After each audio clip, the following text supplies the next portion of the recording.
Hey Chris, good morning. Morning. Sorry to get you out of bed. Oh, no problem. You know I'm up with the birds. Indeed, there's something missing on our episode for today. You probably noticed if I look over to my left, the little man's not with us today. He's got a weekend away, but the show must go on. So I thought rather than sit here and just talk to myself, I'd sort of give you a call, and you could help me talk to our lovely viewers about what is a healthy lifestyle. So, series Yep. four, what is a healthy lifestyle? Um, I think that the thing that I want to start off by saying to people is that please, I know that you probably looked through some of our previous videos. People are coming on today on series four and thinking, are we talking about mainstream typical healthy lifestyles or the Chris and Glyn and Kian typically healthy lifestyle? Well, obviously, we're talking about the latter. So I think if we can do that first of all, then a typical person living in the Western world is advised, or they believe that by eating their 5 portions of fruit and vegetables and having a little bit of exercise during the course of the week, that should keep them healthy. Sadly, that does not. Right. It might keep them ticking over, but it isn't. So, what I thought we'd do today is we've also said to our viewers, hey, we've done a couple of long sessions thanks to all your input on your fantastic subject, Chris, which is Yep. important. But we're going to cut to the chase on that today. Of course, we're going to talk a little bit about adjusting the circadian rhythm because that's massively, massively important. So let's just start there first of all. Then, if someone says to me, "What is a healthy lifestyle?" I would say you need to be up very early in the morning so that you can get the sunlight into your eye for reasons that we've discussed in episode 3. If you don't know why you need sunlight in your eye, go and take a look at episode number 3. Then once you've got up in the morning and you've had your sunlight and you're now adjusting your circadian rhythm, what is a healthy lifestyle then, Chris? What food should we be eating? What is the right amount of exercise? Should we be eating seasonally? So let's cover all that. So I'm going to pass it over to you initially. Let's do the brief overview because I do want to then finish on some of the topics we discussed before, like the toxins that you're around, like EMF mitigation, being careful of any artificial lights as well. These things we've discussed in the last few episodes are absolutely crucial for a person to have a healthy lifestyle. So I'm going to let you talk us through from the morning to the night time, and I'll sort of interject as we go along to try and keep it within layman's terms to say, why do you need to do that amount of exercise and why should you need that amount of food? So I'll let you kick off today then, Chris. Let's look at let's do a 24-hour period. Yes, there's 7 days a week. Some days you're working, some days you're off, 365 days a year. Sometimes it's good weather, bad weather, it's raining, it's sunshine, it's summer, it's winter. We've got the 4 seasons in the Western world, which do have a massive change and impact on what you do each day. So let's do a typical 24 hours then, Chris. What is a typical 24 hours of a healthy lifestyle, in your opinion? Yeah. So Mother Nature, she makes it pretty easy on us. So it doesn't really matter where you live. You basically have to follow the light cycle, right? It's literally that simple. So you wake up, as close to the sunrise as you possibly can, and you have to get out there and you have to soak up some of that good sun. I mean, even if you can stick your head out the window for 3 minutes, that'll be more than enough. So you do that. You come in, drink some fresh water, and then you can start to get some food into you at that point, right? So you've kind of turned your brain on. You've gotten yourself ready to digest your food. So now is breakfast, right? And the word breakfast, break fast. So basically, you're breaking your fast. You've now set yourself up. You've primed your body for some good nutrition. So you want to have a nice, big, nutritionally dense meal at this time. Lots of protein. Eggs would be a great choice, I would say. Um, Something that's going to fill you up so that you can basically get on with your day, right? I always tell people you should never half-ass your breakfast. So get some good nutrients into you, and you're pretty much ready to kind of start your day from that point on. Okay, well let's put that now straight back into layman's terms then. So it's important to be up very early in the morning, which we're going to talk about in a little while about life's a habit and the lifestyle habits that you get to. So we're up early in the morning. We know why we want sunlight into the eye because we've covered it many times in the last few episodes. Once you've actually then you said get water, let's talk about water now then. What sort of water, Chris? We don't live in the world now where we can go down to the local stream and drink from there. So what water should we be trying to consume first thing in the morning then? Hot water, cold water, with some apple cider vinegar, maybe with some fresh lemon and some cayenne pepper, etc., to help flush out toxins before. Let's be specific then. What water, what amount of water first thing in the morning? Yeah, so I mean, obviously, our water supply is a little bit questionable depending on where you live. Luckily for myself, I'm on a well, so I have my water tested and everything's good. So you need to source good water today, right? That's really the key. Just like you have to source good organic, natural food, you want to make sure that your water is natural. So if that means you have to go and do a little bit of research and go to the store and buy some natural spring water, then that's good. But typically spring or glacial water is your best bet. It's usually the most pure and the most natural. So that's the kind of water that you want to drink. And, water is designed to be, room temperature or colder. So in my opinion, I don't think you should really be drinking too many hot beverages. Okay, well, that's great. We're going to do a future video, as we've said, to let all our viewers know.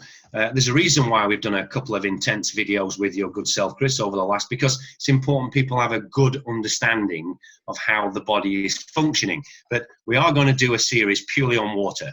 We're going to look at tap water, bottled water, naturally sourced water, etc. But anyway, for this moment in time then, get a few glasses of water down you and don't worry about it being cold or room temperature water rather than getting up in the morning and having a hot drink. So cool water. You then mentioned about having breakfast, Chris. Big debate on this, and also you included the subject eggs.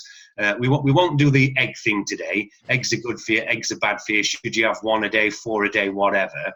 You and I both know that when we come to talking about diet, there's diet in the mainstream, there's diet for prevention of illness and diet for a maintenance point of view, and then diet for a person that maybe has some form of an illness. To be honest with you, it's not a massive difference, but we are going to talk again in future episodes about specific diets for specific conditions. But let's go to that question then. Is breakfast the best meal of the day? Now, we know that makes a difference in what you do for a living to a certain extent. If you're going to get up in the morning as a 75-year-old pensioner sitting there that's just going to sit out in the sun, you might think, maybe I don't need too many calories this morning, or unless you've got someone on a specific diet to adjust the circadian rhythm or their SCN to make these changes that you put them onto a high protein diet. In the main then, is it good to have 6 or 8 eggs for breakfast and have a massive omelette, or is it good to just pace your eggs out in the week? Not really too concerned about that today either, but it's the general question. People have always been told your best meal of the day is breakfast. And again, if you want to quickly include in that fasting, when I say fasting, I don't mean 3 days of starving yourself. There is a period that we can actually go with and without food and use other energy sources to fuel us. So question there then, Chris, breakfast. Breakfast, good or bad, right or wrong? I think it's good. Just like you're setting the circadian rhythm through the eye, you have to set the circadian rhythm in the gut. So that's the best way to do it, is to align, it's a way to tell your gut that it's daytime. So breakfast, I think, is very important. Okay, and obviously, as we know, what about sick people? We've got people in the Western world who think, oh, porridge is good for you. Or I get up in the morning and, I'm just going to have a little bit of cereal. We're trying to move people away from that at the moment, aren't we? To say, don't get up in the morning, particularly in the winter months, and get up in the morning and say, I'm just going to have myself a bowl of cereal. Probably not a great thing to do. Yeah, that can get into a whole, other subject of, conversation. But, when we eat these types of foods, they don't grow naturally in every season. So we have to be very careful not to send our gut the wrong information, right? So if it's wintertime and the sun that hits your eye is, the sun that comes from the winter at your latitude, then you don't want to be putting in summertime food into your gut. No, and again, I want us to treat that as a separate subject because this again is incredibly important. Let's go back to, as we keep saying, health and well-being should be a good thing. It's something we need to smile about and be happy about. The only reason why we're not is people are sick and they don't know what to do for them to get themselves well. But a subject we've just brought up there just quickly, so we'll touch on it again quickly for today: seasonal food. Let's be happy about that. You know, how great is it that we have 4 seasons in the Western world? And on that basis, we can say, hey, during the winter months, you know, have your bone broth and your stew and your, you know, it's sort of your high protein food, and you can switch back to more of a carb type diet and fresh fruit and veg and your sort of your salads, etc. during the warmer months. So seasonal food is important, isn't it? Absolutely. I mean, all you got to do is look around. You know, when it's when you're at the winter solstice and you live in the northern or southern hemisphere, and you look in your garden and everything's ice frozen. I mean, Mother Nature pretty much tells you what you can and can't eat in the season, and all you got to do is listen.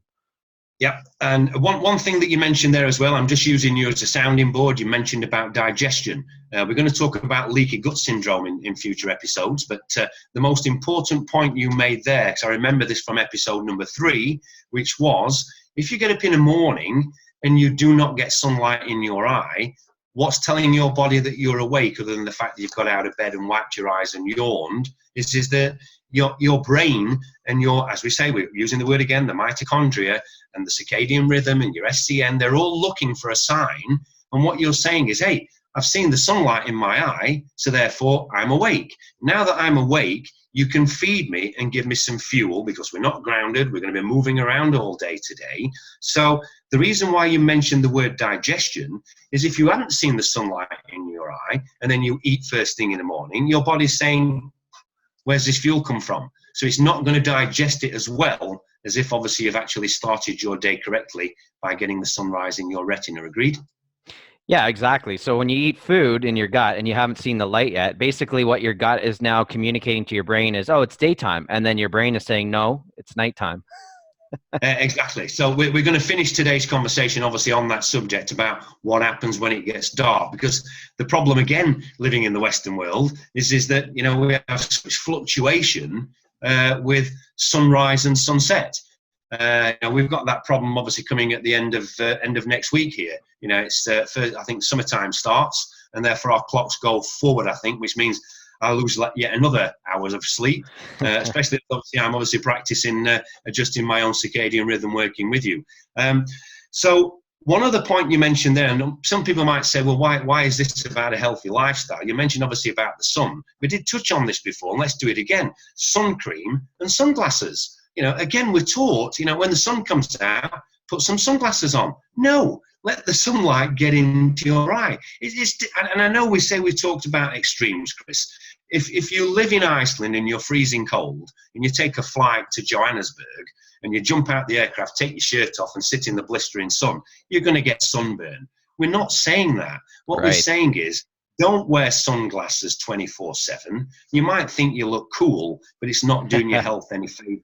And yeah, be cautious with the amount of sun that you get in one hit. Don't do that. But light deflects anyway. You know, sort of even if you're sat an element in the shade, you'll be getting some benefit from the sun. But please do not think, oh, the sun's out, I need to go and pace myself in factor 50 sun cream. That's not doing you any good. And you know as well, I think it's series 6 or 7, we have the topic, if you wouldn't put it in your mouth, don't put it on your skin. Your skin is the biggest organ you've got.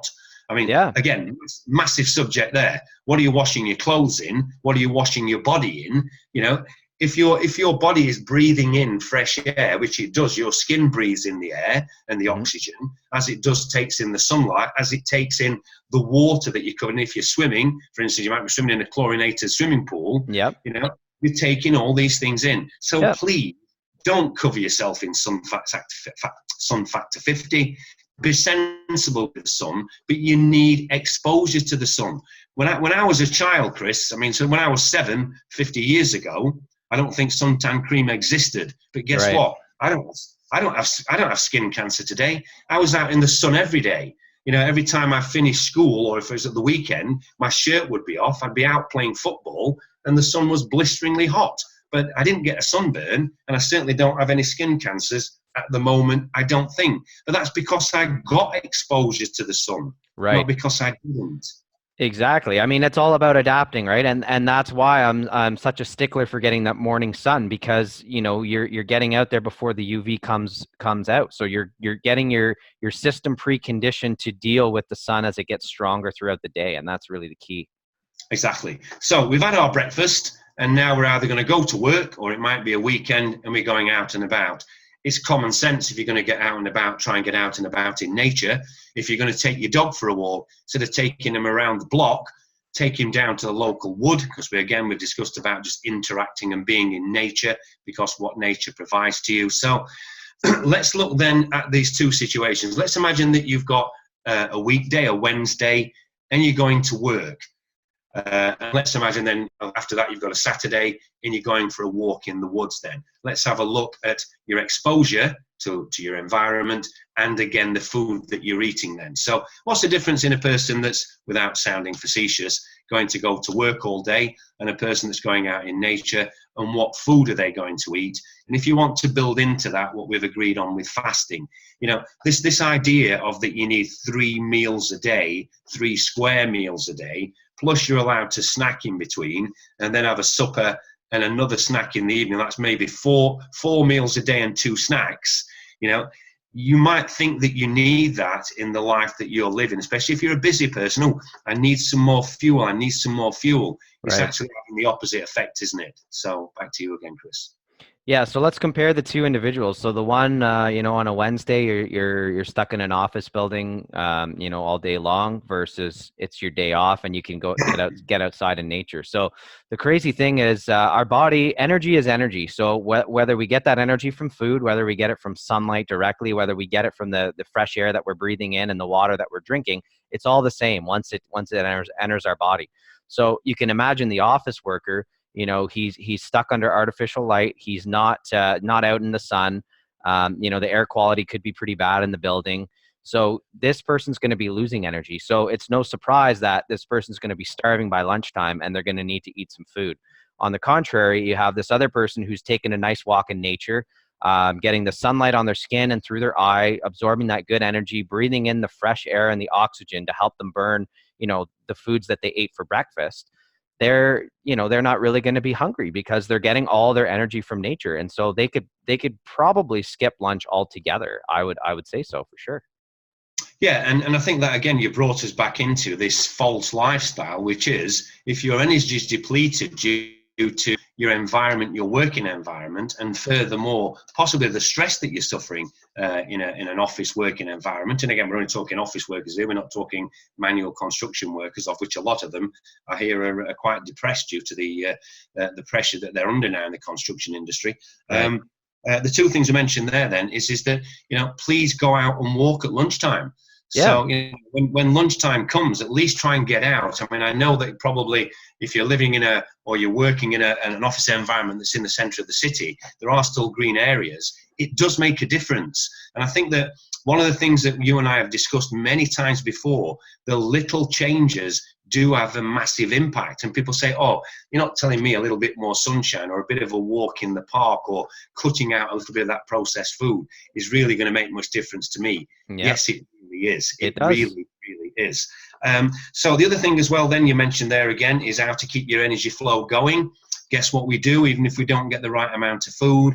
Let's have some more caffeine. Let's get an energy drink down us. So again, you and I have talked about, what is true energy and where do true energy sources come from. And I know that we were only having this conversation, you and I, a couple of days ago, talking about if your body is used to an energy source that is coming from sugar, your body is trying to use that sugar to sustain itself. Right. But if you cut the sugar out and give it something else like fat and protein, it's using that as natural energy to convert that to give you that strength and energy percent. So it's only natural. People shouldn't beat themselves up over this, Chris, should they?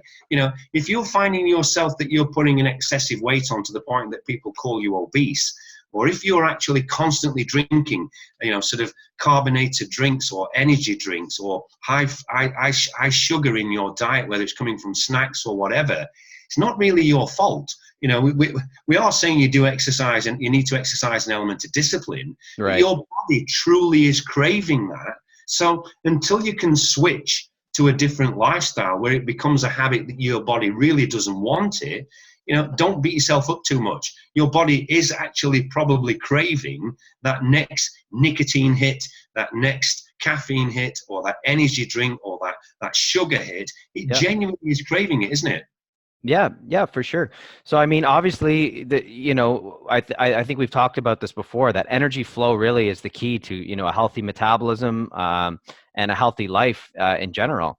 So, you need energy. So you have to put energy into the body, but you also need that energy to flow to the right areas of the body to energize those systems, right? So if you just use food alone and your environment, you're stuck in the office all day long, then you don't have anything to really drive that energy flow, right? So what's the result is really it's going to be more hunger, because the areas in the body that need to get that energy are not actually getting it, even though you're still eating the food, right? So that's really the problem. Yeah, and just one final point there as well that we mentioned. We're going to do an entire episode on this fasting. Fasting from food, we don't mean you should go for food for 3, 4, 5 days, although you can, but you need to be in a relatively healthy state to do that. I wouldn't advise anyone just to say, hey, go without food for a week. The reason why you and I have discussed the benefits of fasting is obviously the changes that go on at the microbiome level and at the quantum physics level within your body when you do start to fast. But we're talking at the moment intermittent fasting by saying, hey, if you go to bed at 9, 10 at night and don't have your breakfast till 7 o'clock in the morning, and then, there is quite a period of time there that your body is going through that fasting process while it's also going through the regenerative process and the protective process of your cells during the hours of rest. So, yeah, fasting is important, but done in a controlled, relevant manner, isn't it? Exactly. And the crazy thing about fasting is it's something that happens naturally. So when the energy flow is good, then you can fast naturally. It's like I said, if you have a driving force to increase your energy flow, you don't really need to eat food, because everybody knows that, we have more than enough body fat on us to live, to get by for for even days without food. But the key is you need the energy to flow to the right areas of the body. So if you try to fast without increasing your energy flow, then the problem is you're going to be very, very hungry, because the energy is not getting to where it needs to get to. Absolutely. So going back again to life being a habit, what we're saying is that if you're living your life in a certain way, you're only reacting to that lifestyle, and your body's cravings are reacting to that lifestyle as well. So let's look at this overall change. And as we said, little changes can make a big effect on you. And once you've actually made the change, you think to yourself, I wouldn't want to go back to that. So let's fast forward now towards the end of the day, eating a sensible amount of food and the right sort of foods at the right time of year is important. But then when we get back home from work, or we're back home from being out in nature even, we've now got the evening meal. So the evening meal should not be as large as the big breakfast that we've had. But more importantly, again, we can come on to specifics of food. What actually do you do in the evening then? Going back to the UK at the moment, then, sort of for the last few months, it's been sort of getting dark at 5:30, 6 o'clock in the evening. What we tend to do then is turn all the lights on the house, put the central heating on in the house, stick the television on, etc. And all of a sudden, although the natural sunlight has gone down, we're immediately now putting ourselves under further pressure by living in an artificial environment. So just quickly touch on that then Chris, we know that that's not what you're supposed to do. I know it's very difficult for most people to say, so you expect me to walk around the house in the dark and actually be cold. Strangely enough, that's probably the best thing you could do, but it's not obviously always practical. So how can we make that a little bit more practical to people? Right. So that's a big problem too, right? Because light through the eye really is what tells your brain what time it is, and it gets your organs working really hard.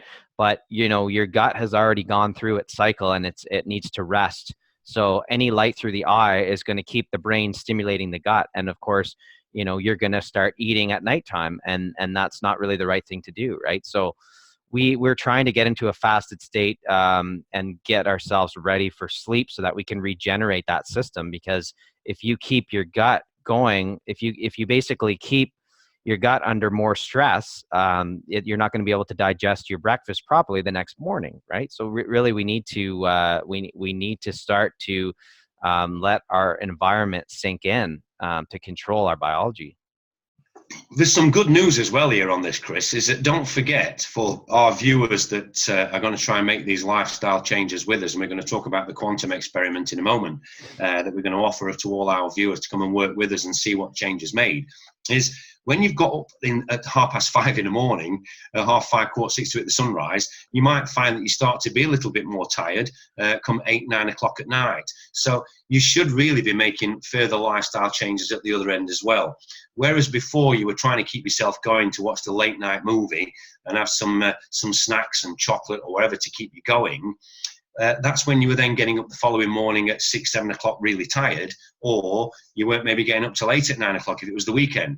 If you're now getting up earlier and practicing a new lifestyle, you won't mind so much coming home in the evening and actually doing some proper rest, rather than what we consider relaxation in the modern world, which is relaxation is let's stick the television on, or maybe even let's go and do some more work on our laptop. So this really is about making lifestyle changes to give yourself that balance. So yeah, the other thing we have there then, Chris, obviously going early to bed to allow our body to repair.